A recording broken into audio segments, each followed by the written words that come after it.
What's unique about a drone is its ability to utilize the up-close and personal shot of typical photography while combining that with the large perspective of an aerial shot. Check out all the different shows we got. Currently, we are live at the Rockford Airport getting ready for Airfest, Matt. Suspects in a string of carjackings that happened early this morning and late last night. Medical personnel are attempting CPR on him. We got Ocho right here, Tiki, Tina, and Shelbert. They're going to be shelling out some great deals for you. We're getting ready for the Ringling Brothers and Barnum and Bailey Circus Show that's going to appear tonight at 7 o'clock. 200 police, fire, and emergency medical first responders will be making their way here at the Northern Illinois University Convocation Center to simulate various situations involving IEDs and also a barricaded subject in the center. Now, how they're going to do this is they're going to split the process up into 3 phases. The first one being to secure the area. So they're going to be entering here. You could see it's coned off. And then they're going to make sure that the entire building is secure. And then second, they're going to conduct a triage and then finally work on transporting patients to Kishwaukee Hospital. Now, unfortunately, they've been in a similar situation before. If you recall, back on Valentine's Day in 2008, a gunman entered Cole Hall and opened fire, killing 5 individuals, injuring 20 more before committing suicide himself.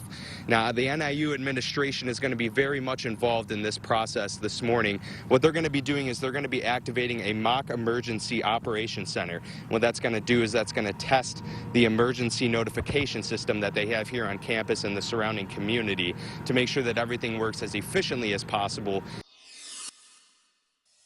I used to be an avid runner and would exercise all the time. Chris Gronke was an active individual, always outdoors and always keeping busy. But in January of 2014, he noticed something that would change his life forever. I was tripping up over my right foot as I was running, which is a very odd thing. And so that's where I started to see something's not really right. Chris eventually saw a neurologist, and that's when his world was turned upside down.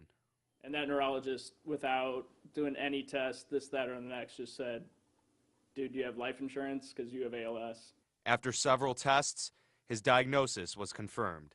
I still didn't believe it. Chris and his wife Michelle had been married for almost a year at this point. They decided to move from Chicago to Loves Park, which was closer to their family.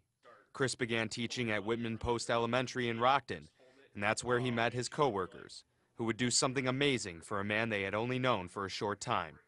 They put together a GoFundMe page for Chris, and they began to see the impact immediately.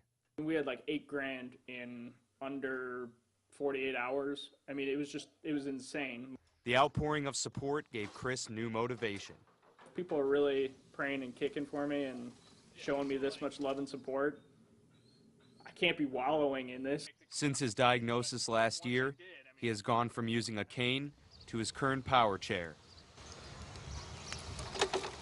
Accommodations that come with a steep price. This power chair alone, $12,000.